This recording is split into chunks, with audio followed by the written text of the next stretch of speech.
మీకు ఒక చిన్న కథ చెప్పడానికి మేము ముందుకొచ్చాను. ఆ పుస్తకంలో ఈ కథను చూశాను, మీతో కూడా పంచుకోవాలని ఆశతోటి ఈ కథ మీకు చెప్పడానికి ప్రయత్నం చేస్తున్నాను. దయచేసి అర్థం చేసుకొని దేవుని స్తుతించాలని మీకు మనవి చేస్తున్నాను.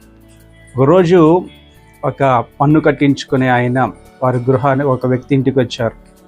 వచ్చినప్పుడు ఆయన అడుగుతున్నారట, అయ్యా మీకు ఏమేమి ఆస్తులు ఉన్నాయి చెప్తే దాన్ని బట్టి మేము పన్నేస్తాము అని. అప్పుడు ఆ వ్యక్తి చక్కగా బయటకు వచ్చి ఆ ఆఫీసర్ని కూర్చోబెట్టి చెప్తున్నారట, అయ్యా మాకు చాలా ఆస్తి ఉంది, నేను చాలా ఆస్తిపరుని అని చెప్తే, అయితే ఒక్కొక్కటి చెప్పండి, నేను వాటిని బట్టి మీకు ఆస్తి పన్ను వేస్తాను అని చెప్పినప్పుడు ఆయన చెప్పడం మొదలుపెట్టాడట. చక్కగా ఆయన అంటున్నాడు, అయ్యా మొదటిది నాకు నిత్య జీవం ఉంది, యోహాను సువార్త 3:16 అని చెప్పారు. అలాగే నాకు పరలోకములో ఒక భవనం ఉంది, యోహాను సువార్త 14:2 అని చెప్పాడట. మూడవదిగా నాకు పరిపూర్ణమైన మనస్సాక్షి, సమస్త జ్ఞానముకు మించిన దేవుని యొక్క సమాధానం నాకుంది, ఫిలిప్పీ పత్రిక 4:7. నాలుగవదిగా అంటున్నాడు, ఆయన చెప్తూ ఉన్నాడు, చెప్పసక్యము కానీ మహిమ యుక్తమైన సంతోషము నాకుంది, పేతురు రాసిన మొదటి పత్రిక 1:18.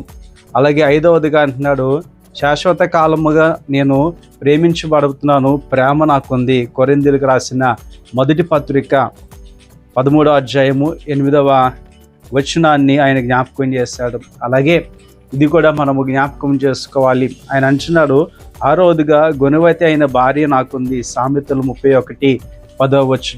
అలాగే అంటున్నాడు, ఏడవదిగా నాకు ఆరోగ్యం ఉంది, ఆనందం ఉంది, విధేయత చూపించే పిల్లలు కూడా నాకు ఉన్నారు, నిర్గమాకాండం 20:12. 8వ మాట అంటున్నాడు, 8వ ఉన్న ఆస్తి ఆయన చెప్తున్నారు, నిజమైన స్నేహితులు నాకున్నారు, సామెతలు 18:24. అలాగే 9వ అంటున్నాడు, రాత్రిపూట ఆయన్ని ధ్యానించుకోవడానికి నాకు పాట కూడా ఉంది, గొప్ప దీవెన నాకుంది, కీర్తనలు 42:8 అని చెబుతూ చివరిగా 10వదిగా నాకున్న గొప్ప ఆస్తి ఏంటి అని అంటే, నాకు ఒక జీవిక రీత్యం ఉంది, యాకోబు పత్రిక 1:12. ఇవన్నీ నాకున్నాయ్యా అని చెప్పినప్పుడు ఆ అధికారి ఆశ్చర్యపడుతూ, నిజమే కదా, ఇలాంటి ఆస్తిని అందరూ కలిగి ఉంటే ఎంత బాగుంటుంది అని అంటూ చెప్పారు. నిజమే, ఇది అన్ని మిమ్మల్ని కూడా ప్రశ్న, ఈ పదార్థంలో మీకు ఏమున్నాయి అని నేను అడగట్లేదు, కానీ ఎన్ని ఉన్నాయి ఒకసారి తప్పకుండా మెసేజ్ చేయండి, లేకపోతే కామెంట్ చేయండి. ఎన్ని ఆస్తులు మీకు లోకంలో ఉన్నాయి? 10 ఆస్తులు ఆ వ్యక్తికి ఉన్నాయి, మరి మనకెన్ని ఉన్నాయి, మీకెన్ని ఉన్నాయో కామెంట్ చేయండి.